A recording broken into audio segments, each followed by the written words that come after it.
As tensions stretch across the country, crowds from both sides gather outside the Capitol building in Salem days before the inauguration. Welcome to KOIN 6 News. I'm Liz Birch in for Wayne Haverly.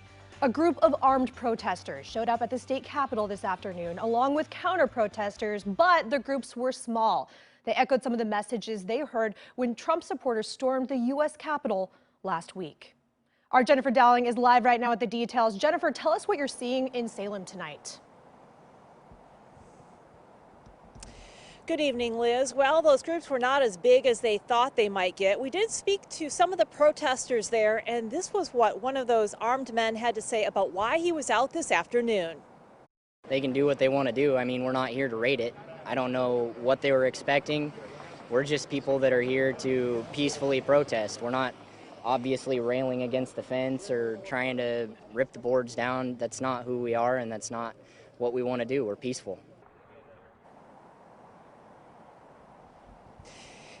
Ace did not want to give us his last name when we interviewed him this afternoon. He told us that he was there in support, or was not there in support of Trump, but was there to protest the government in general. He said he was standing up for his right of free speech and to bear arms. We also stopped to talk to counter-protesters.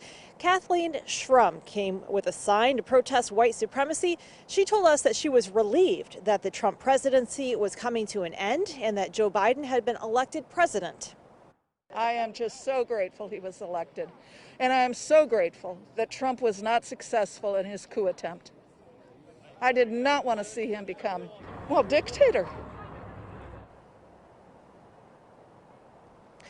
The two groups peacefully protested until around 2:30, and then most left for the day. Oregon State Police and Salem Police have said, however, they are prepared for a full week of potential protests should more people gather or should things get violent as we get closer to Inauguration Day and beyond.